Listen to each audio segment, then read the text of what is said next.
I'm Matt Vasquez from Whiplash, and yeah, I'm back on the RoboCast.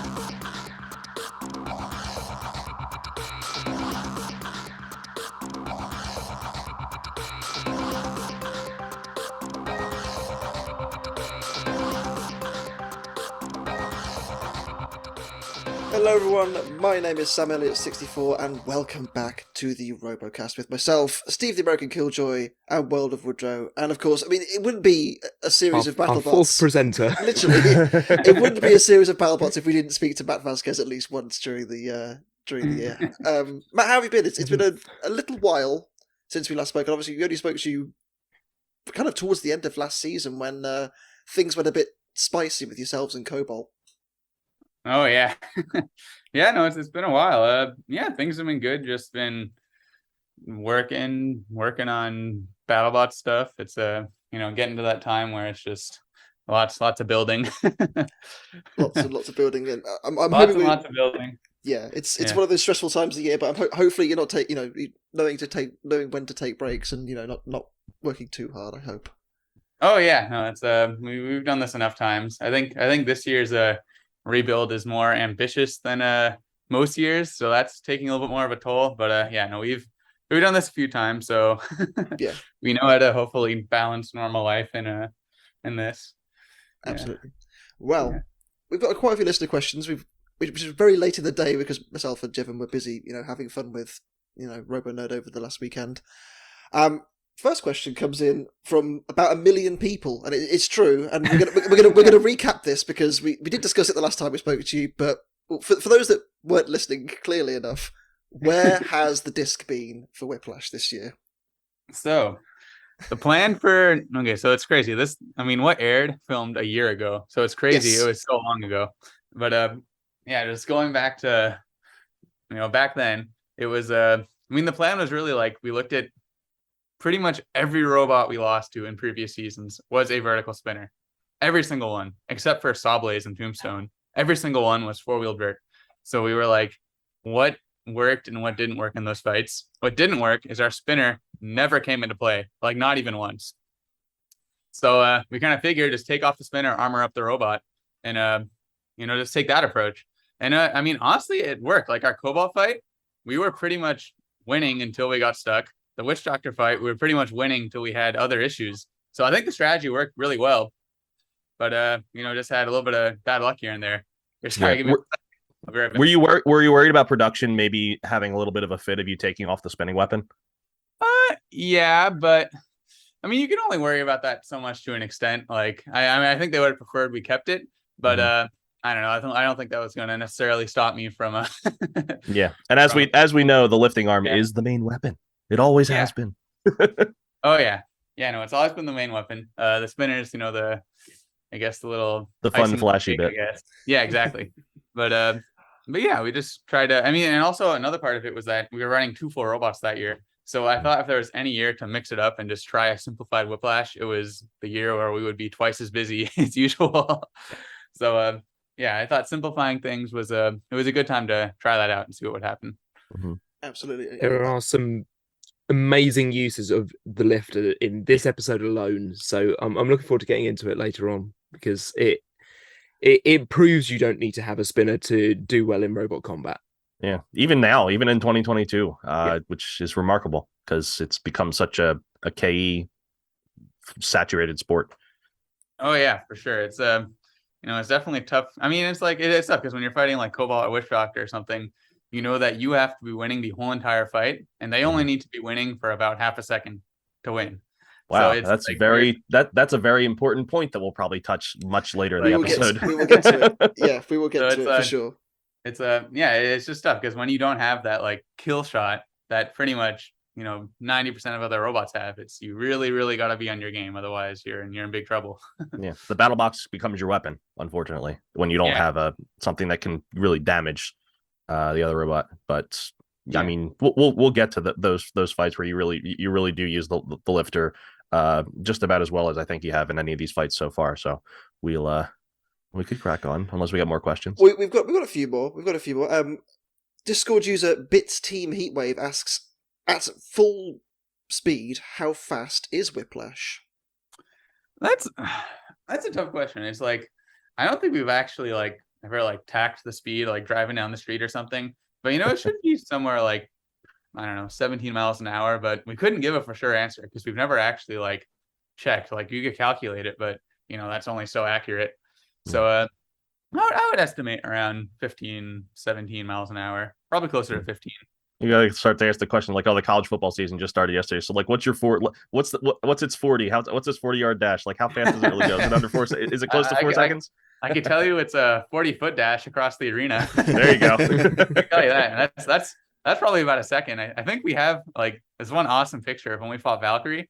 It shows us like we had obviously box rushed them because they're horizontal, and there's a picture of us like the first hit of the fight. We are in their square, and the timer shows like 2 minutes 59 seconds. I think there's you and Hypershock that kind of have that ability just to kind of disappear across the arena within like the first 2 sequds of the fight. So 40 feet really wants to know, under yeah. Just do the math. Do the math, yeah. Question from Jack from UK Beetleweight team Choppy Boy asks, how many different configs does Whiplash have currently, and were there any that we didn't see this season? Oh man, yeah. Last season we had a ton of configurations. There were so many, and honestly, there were a couple of them that never got used and might not ever get used, to be honest. Yeah, no, there were a ton of configurations, lots of different fork configurations. We had one that we never used that was kind of crazy, where the robot would be backwards, and we had a whole entire different lifter that hung off the back of the robot. That it almost looked like a forklift, kind of. It was like. Was this one of the? I can't remember when it was, but you said that you designed some potentially riskier setups. Is that one of them, or is that? Yeah, no, we had a plan for Endgame that was the robot would be backwards. We had armor on the back of the robot with like, forks hanging off the back.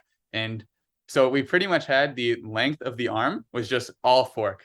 So we had like 2 feet of 1 inch thick AR-500 forks. That it was just, it was really cool. We did tests with it. Like you could get under a robot, you just totally lift it in the air, like a forklift pretty much. So that would have been cool to try out, but we never had the chance. But yeah, that was definitely the craziest config we had. But other than that, it was just different, different plows, different ledgelets, stuff like that. And obviously the spinner configuration. But yeah. And I think the last kind of pre-episode question to bring you is there's quite a few people actually who've asked about splatter, which is strangely.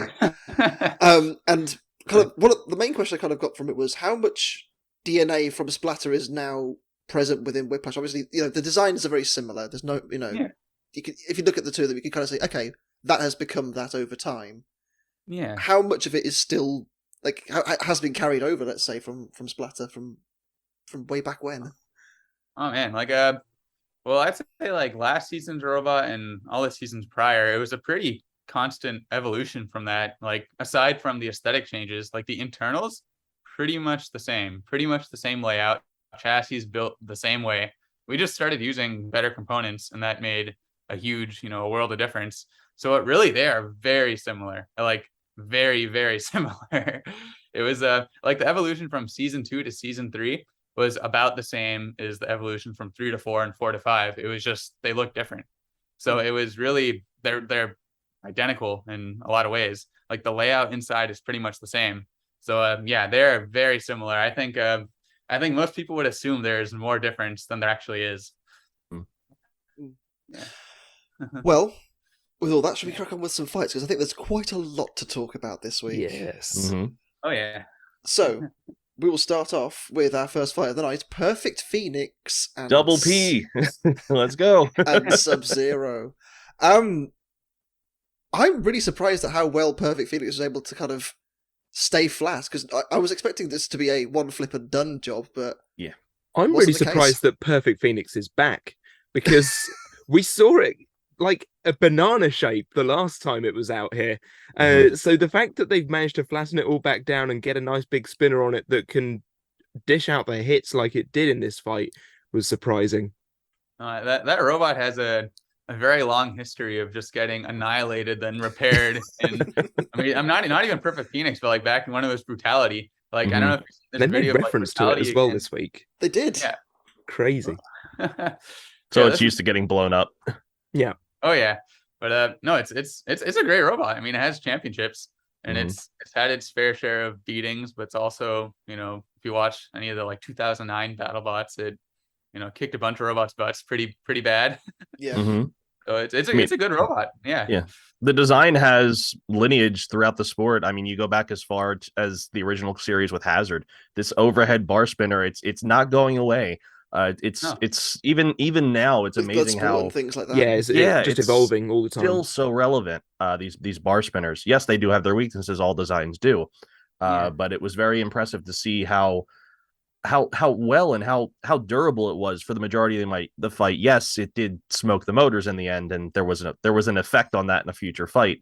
But it just tore SubZero to pieces. That front right hand corner of SubZero just completely bananaed the wrong way. It was pretty vicious, really, wasn't it? So this is a very fruit themed podcast. Oh no, technically a banana's a berry, right? Whatever. Yeah, we're not getting into that. Nope. It was interesting to see, SubZero, who we've seen previously deal really well with spinners. We saw the fight against Valkyrie and Bounty Hunters last year, and they just couldn't bring quite the same tactics or strategy to Perfect Phoenix, which I thought was on paper really, it's an easier really fight, strange. isn't it, than Valkyrie and Malice like it was last year. But as you said, I think you got to give some credit to Tyler on this one, really. Like the guy, knows how to. Well, he knows how to drive a wedge very well, but he seems like he's really starting to get the hand of, knowing how to pilot Perfect Phoenix. Yeah, definitely. Yeah, for sure. And like one thing with SubZero is like, I don't know if you remember, like last year they fought Valkyrie 2 times. So the first time they fought him, they kind of like, I don't remember exactly, but the box rush didn't go well, and Valkyrie got spun up, they got hit, torn up. Second one, it was like perfect box rush. They flipped him, won the fight.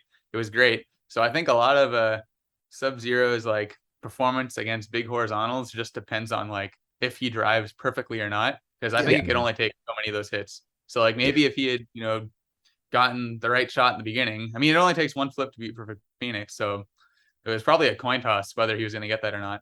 It was going, wasn't it? It was going. I know. It was going, but the gyroscopic precession just kept it hovering. Yeah. It's all good. Yep. And as I understand it, this SubZero was not the one the team wanted to bring this year. Correct. And the amount of fights and how well it's done in those fights, I think part of me thinks it sort of reflects that, but also it's done really well to keep going, considering it was about to be retired. So, it's really good to see SubZero keeping the sort of lineage of the old style panel flipper going in BattleBots, where Bronco has sort of fallen off the radar now. Yeah. And maybe we'll see it back, I don't know, but SubZero, I'm enjoying keeping that alive. Yeah, it's been near retirement a couple times because with Jerry Clarkin just saying that's it, I'm done. Let me hand it off to Logan, and now it's so say they didn't want to bring it's not that they didn't want to bring it, so that they didn't bring the one that they wanted to bring this time. Hopefully, if they get accepted back next year, they'll come back with a much improved SubZero, because the sport needs these kind of uppercut flippers. I feel like it's kind of a staple. The US scene all the way back to Toro, it's just kind of that kind of evolution of design, and it's a shame that SubZero didn't really get a chance to come back. Sorry, what was that like? I was gonna say like SubZero's been around for like longer than Brutality even. Yeah, it's a old, I mean, obviously this 04, I think. Yeah, no, the name and the design has been around for a long time. So it's cool to have a robot like that still competing in BattleBots. No, completely agree. And obviously, and I think, go on. I was just saying, they still have the last drone as well. They still have Spitfire. They do. I was literally just about to bring this up. Can we just give massive credit for how well they managed to pilot Spitfire every single time, because they get close to that spinner on Perfect Phoenix a few times and yet don't get swept up into whatever air physics are going on above the spinners. They just manage to blow some fire and fly away.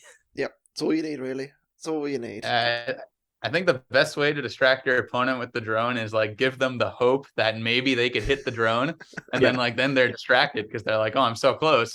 Ooh, and juicy, free damage. Let's go. Well, yeah, exactly. I was going to bring up you mentioned using it as a distraction. Why not just fly it in front of the control pod?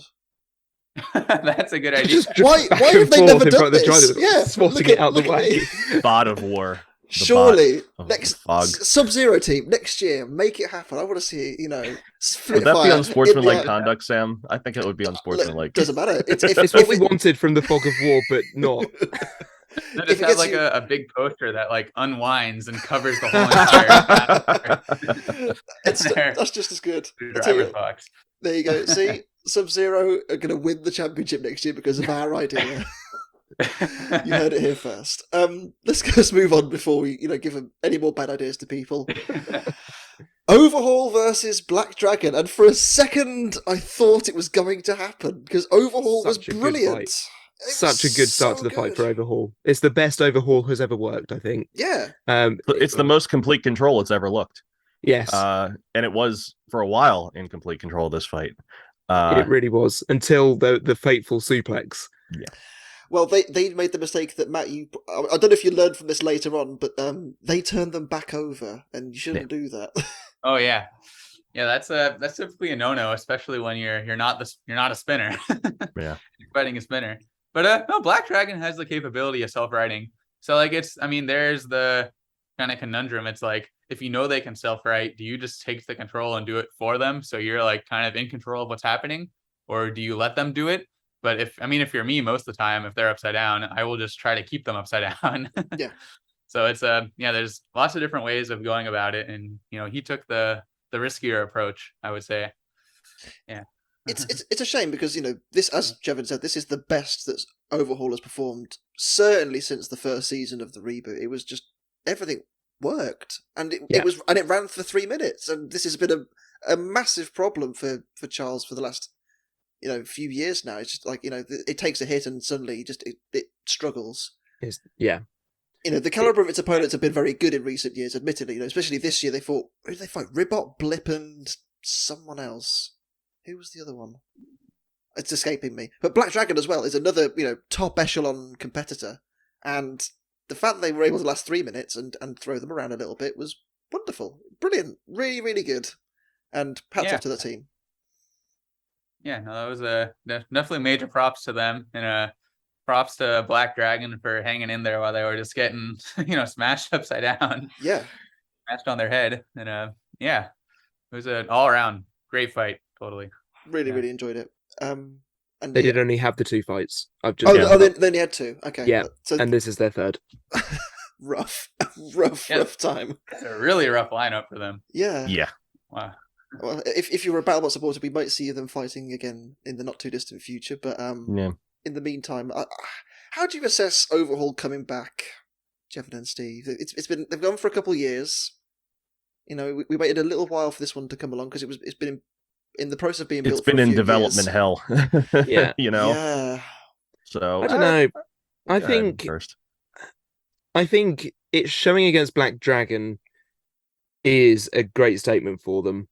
I think that this shows that they're making the right trajectory for improved reliability, and I think that's what BattleBots wants to see a lot of, is that you can keep your robot working reliably throughout all of your fights. And Pete spoke about it when he's been on the podcast before. It's a massive factor, so they want to see reliability, and this fight definitely showed it off for them. I don't know, I think Overhaul is such a staple of the reboot now because obviously it's been back so many times. It would be, I don't know how I'd feel about it if it wasn't there, or if it was. If it keeps on doing what it's done here, then I welcome it. Yeah, it's a really nice, solid design. I mean, it's another one of those that like we've seen this particular form factor in BattleBots a few times now. Even go like you complete control, you got Tripolta Raptor, you have, what else do we have? There's other robots that Slammo and like robots that have like this grabbing mechanism that can take you across the box and take you on a tour. I don't know how to assess its experience this year. I know in its robot fight it kind of got configured incorrectly for that fight, so it might have done better had it had the right configuration. I'll always have a problem with the fact that there's so many different configurations for robots now. It's so hard to plan for everything. Yeah. So, and then its fight with Blip was its fight with Blip. I mean, what are you supposed to do there? It's tough. I will always appreciate the design. I don't know where you go from here. This is a very good fight to show what it could do given the right circumstances, but of course you have to drive a perfect fight against something as scary as Black Dragon. Yes, keeping it upside down probably would have been smarter. Wouldn't have made as good of a fight though. I feel like it would have. I feel like the opening would have been great. Maybe it would have grabbed him a couple times. That suplex was awesome though. I feel like for coming back, you need shots like that, and we've talked about that numerous times before. A lot of times this season in particular. You need highlight worthy moments, and that's definitely one. So I believe we'll see Overhaul in the future. Will it get more televised fights? I don't know, but it'll still. I think it'll still hang around. I'd like to think so. Yeah. For GrabbyBot Nation. For the good of the sport. Yeah. For GrabberBot Nation. So good. Absolutely. Fight number 3. The return of Ghost Raptor. Again, what was the last time we saw it? It was in bits. It was so the fact that it's come back into one piece within the season, and it wasn't long between when they filmed this and when they had been annihilated by Cobalt. Like, it's within the space of a week or so, I reckon. I'll say, Matt, I don't know how much you could clarify how long it was between the two fights. I know you were busy with your 2 robots this year. Yeah, it was. So I think between those 2 fights, there were at least a few days. Like, at least because the Cobalt Ghost Raptor fight was not in the main tournament. So there was probably a solid amount of time between those 2 fights, at least 3-4 days, I'm guessing. But yeah, that's still a huge job to make that repair. Like, I don't think they had 2 full running robots, so I think it was like, take whatever parts we have and just build a Ghost Raptor. I was going to say, it looks very different, didn't it? Yeah. I have to say, go on, Matt. No, I seriously think they were just taking parts and just welding stuff together and just making something that worked. So that's what I took from it. Yeah.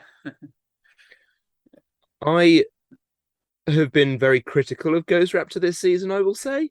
In its appearance. Aesthetic is... Yes. Considering they have an aesthetic guru on their team, or who approved whatever that thing on the top of the spinner was. Oh, no. We won't get into it.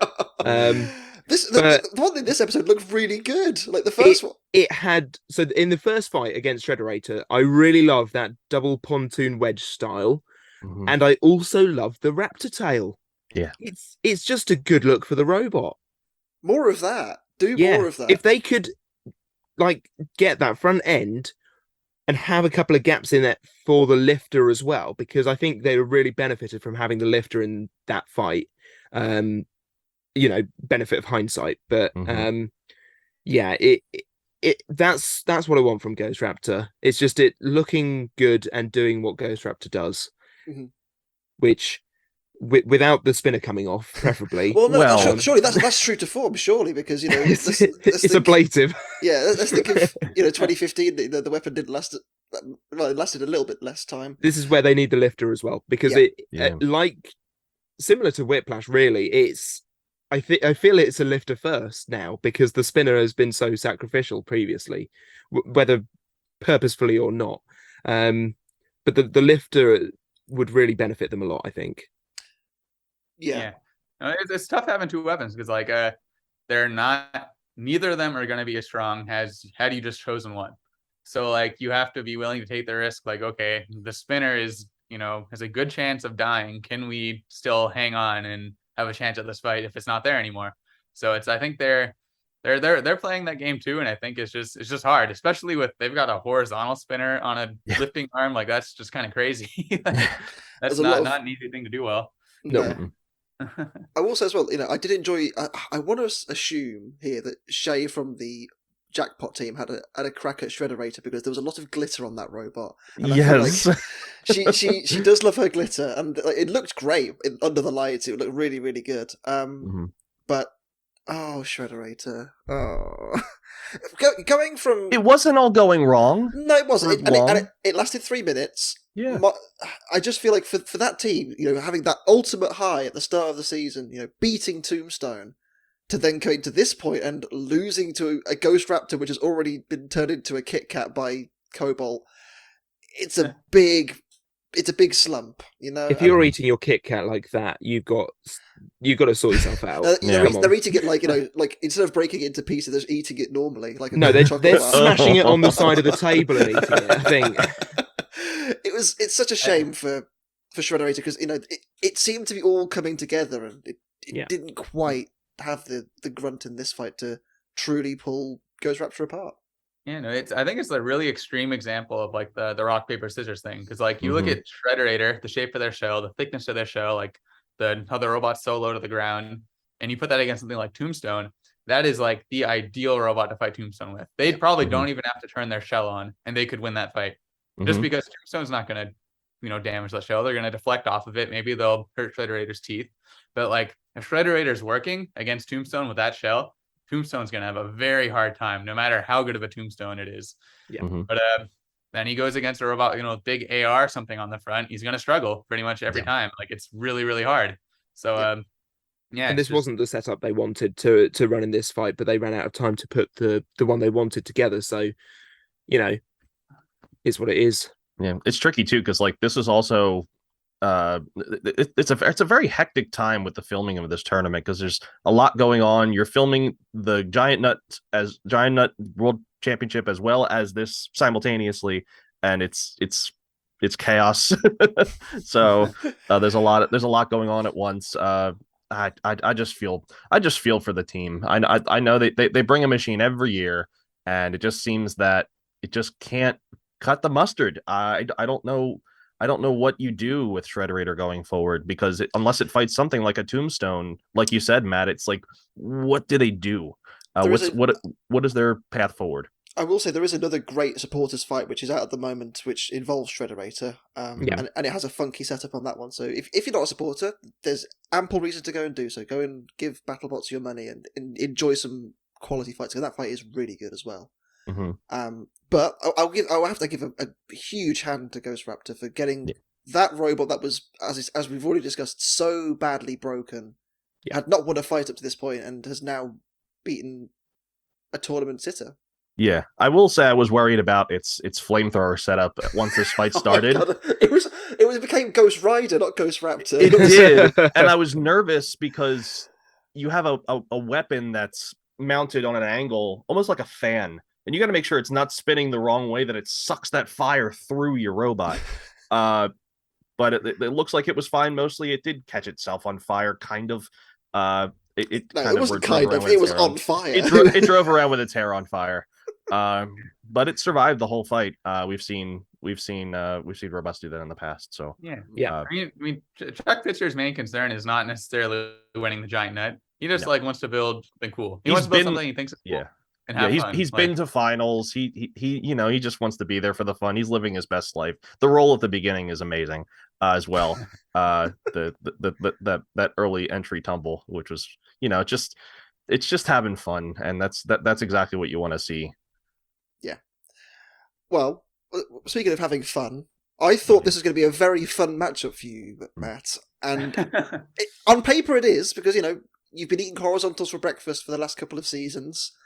It didn't start out that way, though. No, not at all. Talk us through it. Yeah, so we started this fight, and I just went with the normal plow, no wedgelets on it, and mostly because you know, their bar is floor scraping, which is kind of tricky, because like it will go underneath most plows, and if we had like the little, you know, piano key wedgelets on the front of our plow, I probably just would have torn straight through them, because, you know, those aren't meant for getting hit. They're just meant for scooping under things, and you want the big thick plow to get hit. So I knew strategically it would be pretty tough. They have that tail on the back, which they'd always, you know, start backwards, aim with the tail, which is a pretty clever strategy. You know, it's hard to deal with that. So yeah, their strategy worked very well in the beginning. We drove up, we were totally high centered on them. Yeah, and BattleBots had fun with that picture. It's a great shot. I was tempted to have that as the thumbnail, but so I'm just sitting on top of them, and they're just like kind of weren't doing too much with me. I think they would just kept me up there till they could get fully spun up, and I was just like, well, I just gotta wait till they do something, because I can't get off of this. I'm totally high centered. So yeah, eventually they kind of nudged me off and got a little hit on me, but after that, I was like, okay, like don't do that again. that was bad. So I just aimed for the weapon. I mean the tough thing about this fight is most horizontal fights I really love because you can just plow straight into the weapon. It's a lot of fun. It makes for a great fight. Like it normally works well for us because we could deflect off of our plow, fly in the air. This wasn't really a fight I could go in for those big box rushes. It was I had to like slowly approach them and not drive up their tail because most of the time I could hit them pretty much anywhere I want, but with this one I had to really aim for the weapon. Yeah, so it made for Go ahead. Very good. Yeah, but it's interesting you speak about the tail, where there's multiple times in this fight where like HiJinx is just the perfect shape for your weapon not to have reach on the main body. You kind of get wedged in between the tail and one of the wheel pods, and it's just your arm is just lifting, and there's just no purchase. I will just say that this tail configuration would have served them really, really well throughout the rest of the season. I know they lost their sort of hinge this tail that they've got here in the photo. To Sawblaze, it got chopped off. And at that point, I think you retire that bit. This one was so low to the ground without having to be floppy like we see with a lot of hinged wedgelets on things. It's the lowest static piece of armor I think I've seen on a combat robot. Yeah, I mean when you're a 2-wheel drive robot, your wheels are the hinge. So if you can have a fixed wedge and be floor scraping. So they utilize that in a pretty clever way. It's stability. It's also strategic wedge. So it's a really cool design. I think HiJinx has a lot of potential to be a really, really tricky opponent. It's just it's a tough robot to design and build. Having a bar that long, it's really hard to get spun up. And especially when you have a robot that's that low profile, you can't fit, giant motors in there. You got to choose flat motors that you can fit. And you normally got to, gear several of them together just to get the form factor.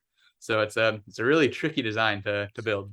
It seemed like you were having a lot of trouble getting a hold of it, even when you eventually did get the bar stopped, and you couldn't. It took you a long time to turn it over, and it seemed like just to be it's really just so awkward. cumbersome, isn't it? It's so awkward to grab a hold of for a robot like Whiplash. Yeah, no, it's a crazy shape. It's just this long bar, so there's not a lot to grab a hold of, and when you do flip it over, it's doesn't really feel like much because it's just kind of pivoting on its own wheels. So it's a really hard robot to get a hold of and control. But that was a tricky one, and I'm not really sure what I'd change if we were to fight them again. I think it's just a tricky opponent. Yeah. You were successful at throwing them into the screws a few times, though. I will say that you really did demonstrate good control, which is the goal. Oh yeah.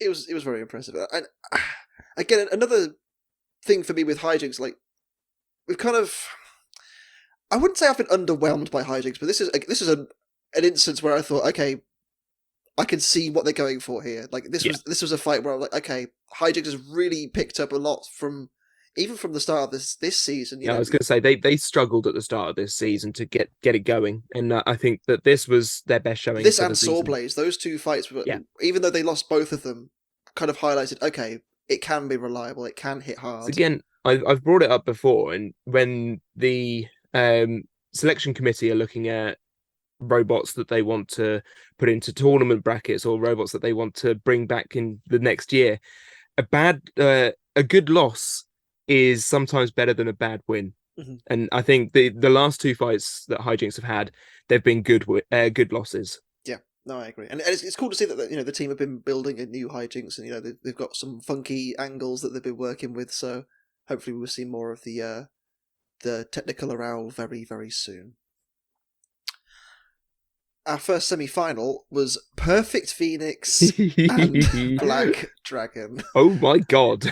I mean, Perfect Phoenix, God bless it, was how much did Tyler say it was underweight by? About 80 pounds. So yeah, it was a good middleweight. Oh dear.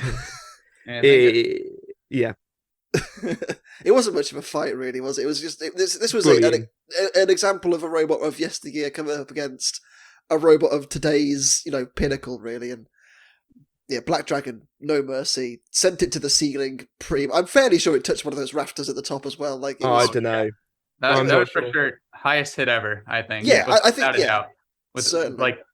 Yeah, I mean it was really shocking to me because like Black Dragon's normally not the big hitter. They are normally like small hits wear you down, like wear you down with several small hits. But this one it was just like a few giant hits that you don't normally see from Black Dragon.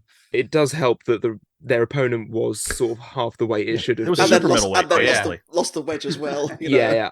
But I'm genuinely excited to see some of these robots in the future because this shows how much the weapon power is just increasing and increasing and increasing. And at some point, that something must touch the ceiling. Surely, I'm sure Perfect Phoenix. I'm sure it must have nudged it. Or the way in which it flew, it would have turned slightly in the air if it had hit something. It did not. So, but it was close. That you want to believe that beautiful angle from they showed after the fight, kind of from the loading area, if you like, and it's kind of pointing upwards. Like I don't know why we've never seen that camera angle before. I want to see more of it, BattleBots. Yeah. Make it a permanent thing. It was just. Yeah, and again, the beautiful artwork on the front of Black Dragon's wedge, really nice to see the Phoenix. That's been really good this series, actually. The artwork we've seen on Black Dragon is sort of coming up to the levels of Copperhead Drum territory, I think. Yeah, definitely. Yeah. I think there have actually been a few times where Black Dragon, they'll have like a Robert Cowan's wife who does the art on Copperhead. She'll go to their pit and like help them, do the art. So it's funny you say that. There you go. It's like it's meant to be. Well, they did fight each other, didn't they, last season? They did. Yeah. Kind of makes sense that they would have kind of had a conversation at some point. Yeah. Do we think this I was is gonna the end say of no robot? No way, it'll come back. It'll keep coming back. It's a Phoenix. Did it retire after Endgame? No. It looked a bit more broken after this, and they did say they had to kind of make a lot of modifications to the robot. I think this version of Perfect Phoenix we may well not see back, but we'll definitely see. Well, I don't know whether he'll bring back something new or whether he'll bring back a new Perfect Phoenix. I don't know, but I think this is not the last we'll see of them.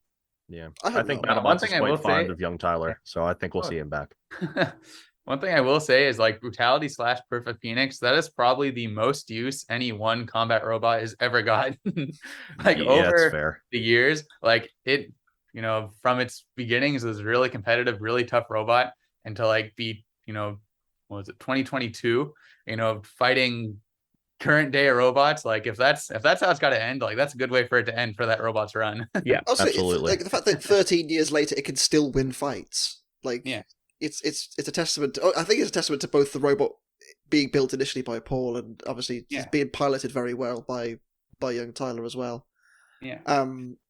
And as we mentioned earlier, Brutality got a mention on the show, which is great. It's an acknowledgement for the wiki writers out there. Would have been nice to say it's a previous champion. I don't know if they can even say that. I don't think they can get away with that. I don't know for continuity reasons. I suppose they do mention the classic. They mentioned they mention the classics. Lockshaw's giant nuts almost every day. Right. So what's stopping them? Yeah.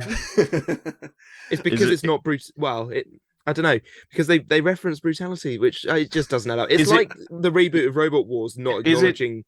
Could it be because that they haven't mentioned Bite Force a single time since it left, like at all? No, they did. They have done. Have they? They've mentioned Bite Force a few times. Yeah, I think they even mentioned it in this episode. And like in the championship episodes, like when they go through past champions, they'll normally show him like holding up the nut. Okay, all right, yeah. They do. It's not as, I'm high. Sorry. Not as often as they maybe should do, but it is mentioned a lot. Be nice if it came back, man. Just one time. Who knows? Well, I mean, I'd say talk us through the fight, Matt, but I mean, bullying round 2. Yeah, I mean, you're welcome to. But like, what was the tactics going into? Because it seemed fairly cut and dry, but maybe was there more to it? I think most of the story is like what happened before the fight. So like, I think after they fought Shrederator, they just had a lot of things to fix, and they were just kind of all over the place just because like they were just trying to get the thing running, getting it together, get something they could fight with. And their pit area was in kind of a state of panic almost, just trying to get something running. And so we're kind of like pulling up to the green and we all weigh in, and like Chuck goes to us, he's like, guys, we are like way overweight. We like didn't realize like we are they were something, in the, double digits overweight, like very, very overweight. And it wasn't like a decoration thing. It was just, they were repairing it, putting stuff on it, couldn't really keep track. And they were like, is it cool if we fight overweight? And we're just like, yeah, it's fine. Like, we're just doing this bounty thing for fun. Like, yeah, that's cool if you're overweight. So that was one thing. Like, I was honestly impressed they got something running, because like bounties, it is not a very long turnaround. So yeah, so they had that. They started the fight overweight. We were cool with it. We started the fight. And yeah, I think a lot of it was just a case that they were just trying to get something running again. Like even before the Shrederator fight, like they were not where they wanted to be. And then they had to fix all the damage from that fight and bring it back in. I do get the feeling that they weren't expecting to win the Shrederator fight. They didn't have anything on standby just in case they had to fix a load of stuff, and they're like, "What spares?" I mean, it must feel like quite nice knowing. Okay, I don't think it's as harsh to say, but like it must have been nice going into the fight thinking, okay, we're not going to get too pasted here. We can go in, we can just do what we need to do and conserve energy and time for a more challenging opponent, which it would have been in Black Dragon. Yeah, I mean, to be honest, I wasn't counting them out at all. Like if he arrives so well, it did have some little, forks on the side. It could have been a tough driving fight. I was in no way counting them out. But yeah, when I got it flipped over, I was just like, okay, like we gotta conserve, and because we could have a few more fights. And there's a level of respect there, because you have this really heavy wedge on the front to deflect from its weapon. And they talked about it. I think Pete talked about it in the lead up to this fight, where you ran this wedge that kind of has a C shape to kind of catch the horizontals, where with Ghost Raptor, it's an angled bar, so it's kind of awkward to deal with. It's not a vertical, it's not a horizontal, it's somewhere in the middle. But you still have to protect yourself from it, because that thing can still hit hard. Yeah, no, we were in no way discounting them. Like it was they had a tough road to get there, but we took it just as serious as any other fight. And yeah, we just got a good lift on him. They were balanced on their head somehow. Not quite sure how we did that, but yeah, we just kind of had to leave him there. And of course, it burst itself into flames once more. Sure. Which, I mean, is that not like a microcosm for what Ghost Raptor's season has been? Yes. The universe could have been a very different place if they'd have just left Glitch on the wall, but they thought no. And since then, the ripple effect. It's amazing how much changes. In a parallel universe, Ghost Raptor is the BattleBots champion, right? I don't doubt they were pretty close in season 1. They were. Yeah. There's pedigree there. There's pedigree there, isn't there, with the Raptor team? But always happen. Yeah, and another win for Whiplash to chalk onto your belt and move on to a rematch of a final. Yeah. Oh yeah. Now, this is obviously a very different fight to the first one, because if memory serves, you fought Black Dragon after they'd just been 2.5 minutes on fire against Ribot, and I want to say you said to us way back then, like, they nearly didn't make it in the arena at that point. Oh yeah, man. Oh, God, that's so funny you bring that up, because I totally forgot about that until you brought that up again. But yeah, they were back in 2020, they almost didn't make it to the fight. Hydra and Ribot were sitting there with their robots ready to fight, and they were minutes away from not making the mark to fight us in the semis. Like, that's crazy. Literally, Hydra and Ribot were there just kind of like praying, like, maybe we'll get in. But they just barely made it on time, and we got to fight them. So that was cool that they were able to do that. But yeah, no, it was cool getting to fight them again, for sure. I have to ask, was the lifter attachment designed in mind to play hooker duck with Black Dragon? Because that was exceptional. Like the whole way, like it wasn't even like he did it once and by accident. He did it multiple times. It was the slot lift and then carry across the arena. No. For me, there was that the suplex. Yeah. when the suplex happened, we were watching as a group, and just all of us at the same time just went, "Oh wow!" Yeah. So that was not a design I planned. Did I not plan to fit that in Black Dragon's, weapon opening? But I will say it did inspire maybe some changes for next season. So maybe I'll try to do that on purpose in some cases. But yeah, it was. I think this fight was a great demonstration of like the difference between spinner Whiplash and non-spinner Whiplash.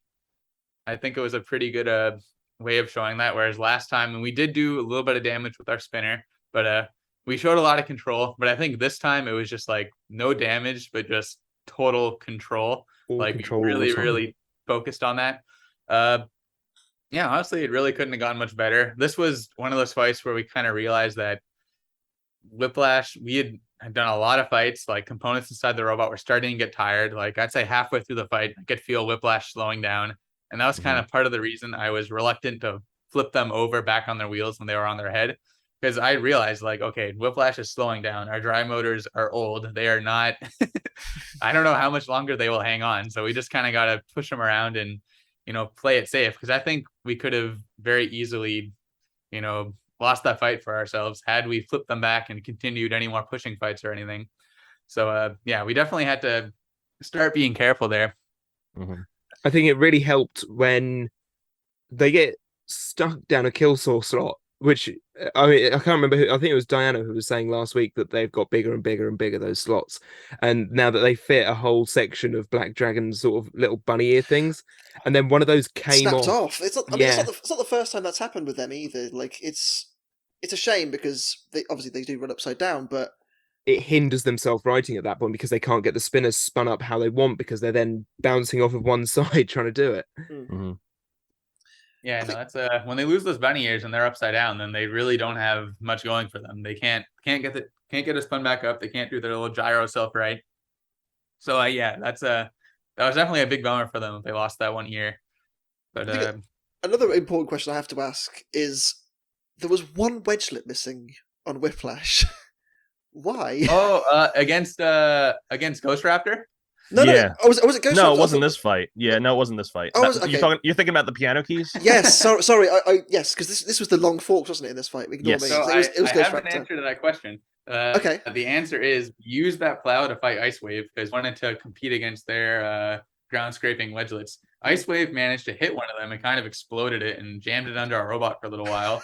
But so I gave that wedgelet to Mark DeVitz as like a souvenir, thinking, I'm never going to use the wedge again. Like, whatever. And then we decided to enter the bounties, and I was like, well, we are short a wedgelet. Oops. It's not like he can just go back over and it's like, hey, I need that back. Well, it was get a bit of cardboard and paint it up. The OCD people in the community have lost their minds.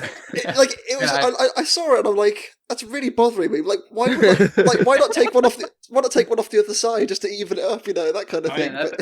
That thing was it was not a great design, that wedgelet thing, because we just stuck like 2 long shafts through with a ton of shaft collars, and taking out any of the wedgelets to replace them was like a big pain in the butt. So I was just like, I'm just gonna leave it like this. Like, you don't have time for this.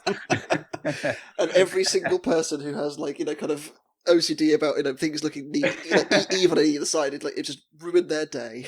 Oh yeah, I'm sorry about that, but it was it was what had to happen. It was, yeah, absolutely. And I mean, this fight was a driving masterclass. I mean, I know it's been said to death, and we will always vouch for the fact that you are one of the premier drivers in BattleBots, but this was just he said the thing. Unbelievable. Like, Black Dragon they're no idiots. They win regular competitions in Brazil and in the US, and they're everywhere. Made them look silly. It's honestly just one of those fights that is a good matchup for us. I think it really is just the shape of the robot. We kind of have a lot of geometry advantages, and that when we we have those advantages, that's when we can really show off and do all the fancy tricks and have fun with it. So yeah, we just have some strategic advantages there, I'd say. Absolutely. But there is one more fight. And another rematch. From Discovery 4. Last time you fought them was in the main event, and what have we learned? What have we learned from then to now? Well, what have we learned from then to now? Yeah, this was a fight I was honestly relatively confident going into. I mean, Witch Doctor, they did just get to the finals and almost, took the nut first. They second time runner up, which is a crazy accomplishment doing that. That shows a pretty great level of consistency and competitiveness being able to do that. But I felt we had the strategic advantage, to be perfectly honest. I just thought we had giant, thick armor on the front. We had huge, thick forks. I knew I could probably, drive well enough where they couldn't, outdrive us and get to our corners, which is, what they're trying to do. Yeah, I'm going to be honest. Like, most of this fight was going exactly to plan, like perfectly exactly to plan. We were pushing around. We got lifts on them. We got, one awesome lift where we kind of pushed them into the screws of the shelf. and lifted. This was a shock to me, to be honest. When it happened, I had no idea how the hell it happened, but we lifted our lifter fork under their spinner, and they just launched themselves into a backflip, which was that was really cool. At the time I was like, how did that happen? But it wasn't until I watched it and I realized, and there's also this giant chunk out the front of our lifter fork that there's a big chip out from when they launched themselves. Yeah. It was all looking so good, and like for the longest time I was thinking that he's just doing the same thing he did against Black Dragon. He's just not giving. And I watched it with another group of people. We were kind of all saying, okay, Witch Doctor's got to start doing something now, otherwise then it was you who talked it up. Was it me? Well, it wasn't even that, but like it was. The more I was watching, I'm thinking, okay, well, Witch Doctor's not being aggressive. It keeps trying to kind of like we saw with the Hydra fights towards the end of the competition in the main competition last time. Like, it was kind of, okay, Witch Doctor's trying to circle around, but it can't get round because obviously you just... Or Ribot and Deep Six, we just remember that fight exactly, episodes ago? Exactly the same kind of thing. And then suddenly Mike turns it on and one overcorrection, and that was that. It's a shame. It's a shame his weapon didn't burn out like a few seasons ago, and then it went to the judges. And this is a very different Witch Doctor. Yeah, it was a very different. Did I hear right that this fight happened the following morning after the BattleBots Championship match?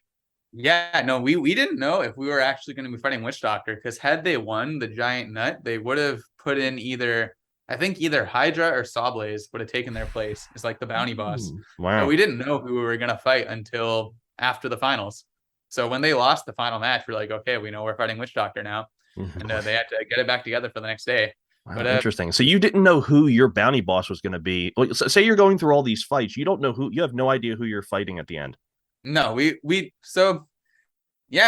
didn't have an idea. It's hard to remember the timeline exactly. But, it's been what? I don't think we knew until it was a while ago, and it's all blur at this point. But we really didn't know who we would be fighting. We knew it would be Sawblaze, Hydra. That's interesting. Most likely it was supposed to be Witch Doctor. So even if they did win, there was a chance that they would try to, do it. I'm not totally sure why they didn't want them to if they had won. Yeah, that would have been odd. It would have been odd had they done another fight after winning. But then again, the Golden Bolt, you look at Tantrum, and they have to fight in the Golden Bolt tournament. This is true. They do. I'm not sure what the reasoning was there exactly. But I think the biggest difference between this fight and the Black Dragon fight was, like I mentioned before, like when we fought Black Dragon, halfway through the fight, like they were just kind of upside down. We were just kind of not flipping them back over. Like for half that fight, Black Dragon was not really too much of a threat, considering just they couldn't really get themselves back over, and we could just kind of push them around. Whereas Witch Doctor was a threat for the full 3 minutes. And we had to be driving full force for the full 3 minutes. I was going to say, I did notice that, it seemed to me, like watching the fight, the Whiplash did start to kind of slow down and get tired quite quickly. Is that because of the aforementioned just fatigue of the robot? It was just old drive motors. Honestly, that's the sad answer behind what happened. Yeah. It was just old drive motors. It was like halfway through the fight, you could see we kind of stopped chasing them, and we kind of sit and turn and face them and sort of wait for them to come to us. And as it just started getting exponentially worse, by the end of the fight, we could only go forward and backwards. Wow. We couldn't turn. And that was the second they got to the side, because I literally couldn't turn. I could just go forward and backwards very slowly. Nightmare. And the second that happened, he was just like, easy opening to the side of our robot. So it was a very unfortunate way for that fight to end. Had the fight been 20 seconds shorter, I think there could have been a different outcome, maybe. But and what really did us in is when they got that hit, we lost the receiver switch. Yeah, there's a little white box sticking out on the floor. Yeah, exactly. I saw this, and the first thing I thought was, do you know what's amazing?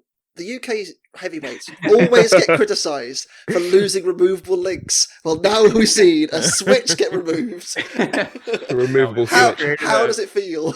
I don't know. I think there's going to be a lot of confused American and British builders. What is the correct answer? It's like, I think that the answer is you can do either. You just have to do them both properly. Yeah. Fully wireless solution next to your drive pod that just sends signals to the robot. No switches. No total magic. Oh, Bluetooth. No more wire. Just complete Bluetooth. Everything. That'd be nice. Have a Totally little unhacked. speaker in there playing your favorite tunes as well. Basically, yeah.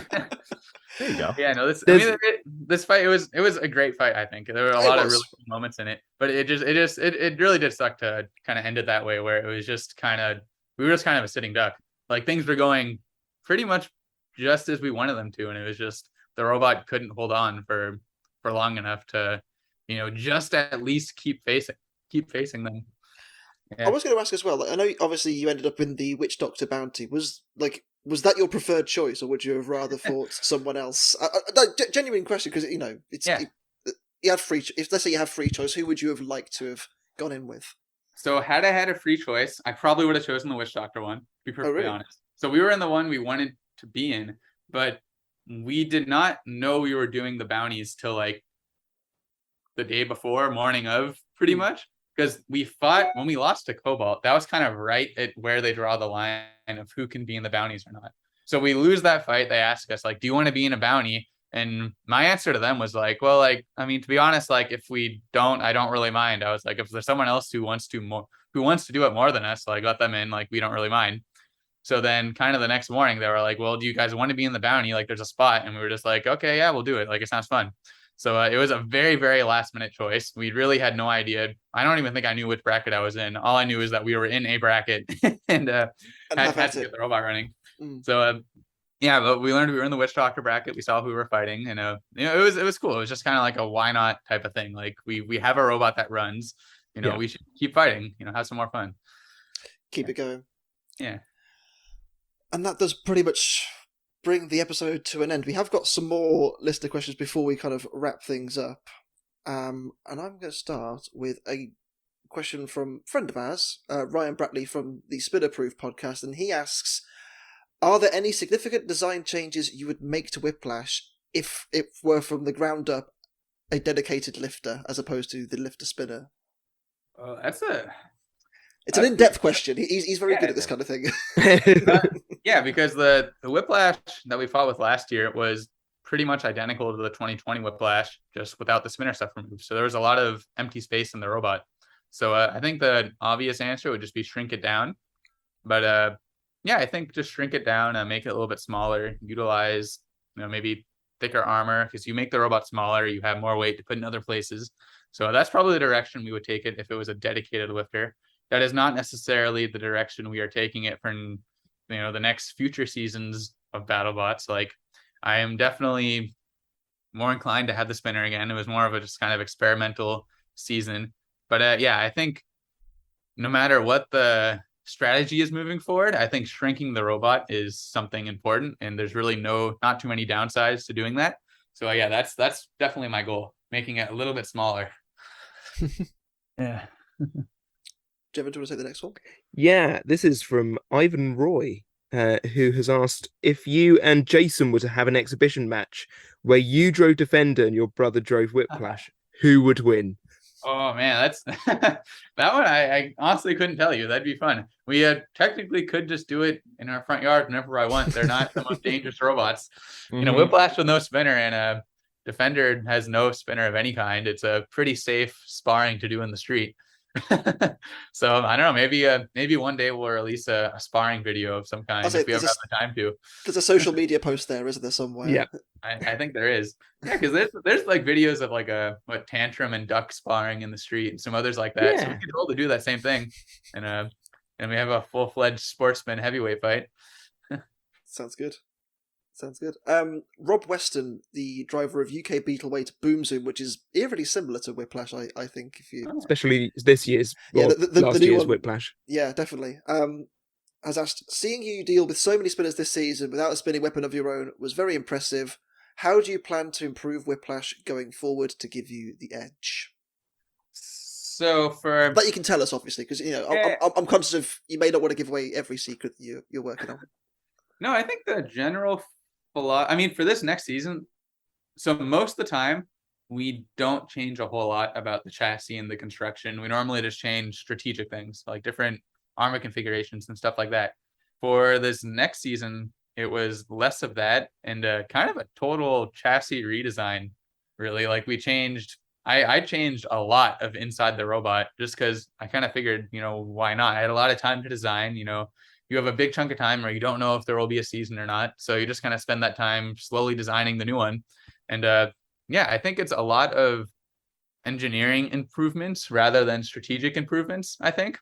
And not focusing too much on countering every design, but just focusing on making it a better robot was the kind of thought this season. And yeah, I don't know. We'll see how it goes. I'm very excited about the new robot.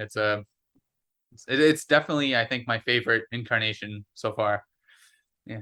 That's very exciting. I think we're going to wrap up with the last question from... Actually, no, there's 2 more questions. So the next one is from YouTube's user Jacob Whittington, and is, do you have a team other than the 2 that you're affiliated with, obviously Whiplash and Defender, that you would cheer on in the pits?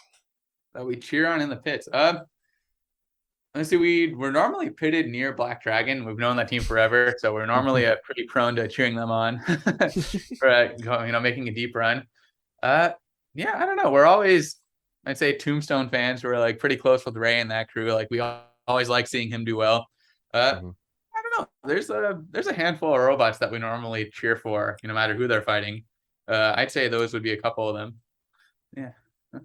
And the one that we got literally as we started recording this is a YouTube question from a guy called James Anemone.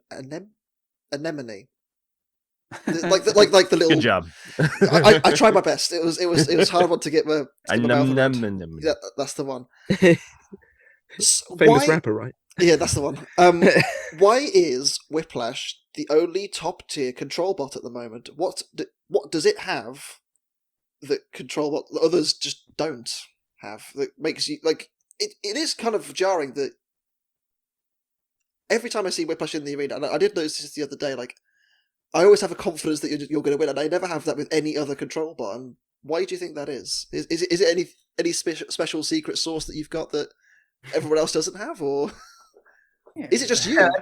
I wonder this myself sometimes. I think a lot of it is just having a good drivetrain. We have a very good lifter geometry where we never tip ourselves over when we lift someone. I think it's just a really well balanced robot. We stay planted to the floor well. It's got a nice, low stance where it's hard to push us around. I think one thing I really learned this last season from a Tantrum is that if you have a really good, solid, tough drive base, it really doesn't matter what your weapon is. I mean, it does matter to an extent, but only matters to a point. I think if Tantrum had a, hammer on it, you would still see semifinals, finals, championship runs. I think drivetrain and driving matters a lot more than people give it credit. So yeah, I think that's a pretty big deal. And I think Tantrum really showed that this season because they are a spinner, but they are not a one hit knockout spinner like a Witch Doctor or a Biforce or an Endgame. So I think they really proved that point for sure. Well, that pretty much wraps up that. Now, before we do, I was going to say, do we have? Yeah, go ahead. What do we think is going to happen next week, Steve? We have Jevon? 3 rematches and 1 pseudo rematch. Yeah. So yeah. Oh, the pseudo rematch. Are you talking Glitch and Witch Doctor? Yeah, the match that never happened. Yeah. It's less a rematch, more of a reschedule. Yeah. Yeah, it's a reschedule. Yeah. It was postponed from earlier in the season. So what you could do is just rerun the whole bracket, just make pretend this fight happened, and then just do it. Yeah, just edit it in. Oh dearie me. We'll get Pete's thoughts as well from the round of 32 video that we did. Yeah. I'll ask Matt first.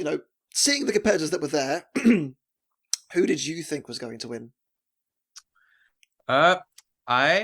So a lot of like how the bracket turns up and who ends up winning has to do with like the lineup of robots, where you are in the bracket. They're rock, paper, scissors. Like how you had Endgame losing to Minotaur, where I don't think they would have lost. I think they would have beaten everyone else. I think that was maybe Copperhead, but like I think that was the only robot that was going to beat them, and they just happened to fight them. So like looking at the lineup of who is fighting who in the bracket, most of the time my money is on Endgame. It's just the really perfect design in a lot of ways that is really hard to counter unless you are a very specific type of robot.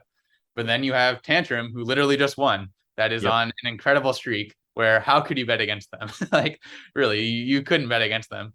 And then you have like I've tried many times to bet against them and it hasn't worked out. Yeah, exactly. To his face. So, yeah, it's just the unkillable little brick that It's very well driven, has a great drivetrain, great weapon.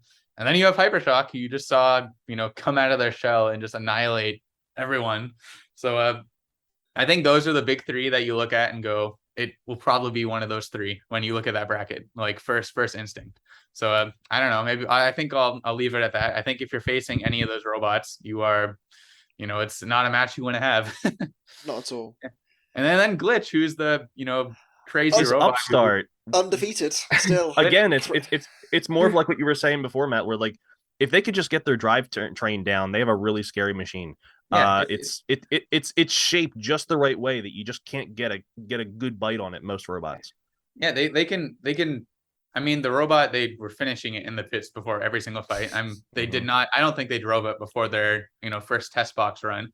So it was like the robot can barely go where they want it to go, and it still is undefeated. Like that is Glitch crazy. is one fight shy of matching Tantrum's record for this season, and that's scary to think about. It's already got it. It's because Tantrum only had 2 fights in the regular season. It did. So they're both at 7-0. So it's matching it at the minute. Yeah. Silly. So Glitch is another. So I don't know. Maybe at this point they've figured out their drive bugs with all the time, waiting for the tournament to pass. I don't know. So it's I don't know. A lot of robots you don't want to fight. And then Witch Doctor too is another one. It's like how could you count them out with how consistent they've been? Yeah. So yeah. Jevon, I've got a feeling I know which way you're going to go on this one. I would be an awful fanboy if I did not go for Hypershock. I would not be able to live. Don't show me that. You know how it makes me feel. I hate both of you. I will be going Hypershock all the way. Okay, Steve, pick your winner. I don't know. I did post. Oh, hang on. Before you make a prediction, we do just need to check your urine because your predictions have been too good recently. We think you are using performance enhancing drugs and. So Matt, we do like an off the record kind of predictions tournament, and usually I'm god awful. But over the past four brackets, I've won 3 of them. Yeah. So don't know. Maybe I'm just good at short form tournaments. Maybe the planets have aligned. Yeah, I will say, I will say. Also, I don't know how urine travels for the male, so we'll just not great at the minute in the UK. No. I will say that I posted on, I don't know if it's BattleBots Twitter or Facebook, that I was going to back Endgame. I think I still am. I really want to back Witch Doctor because I just feel like they're too close multiple times. But I think I'm gonna go Endgame. I think I'm gonna stick with what I said about a month ago. Now that I think they're gonna run the table. Mm. And Sam? Well.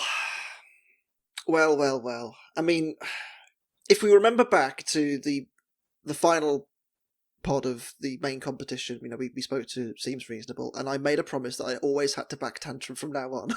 So it has to be Tantrum for me. So there we go. We've backed the big 3 that Matt. There you go. You see, it's almost if we almost know what we're talking about, but for 3 different reasons.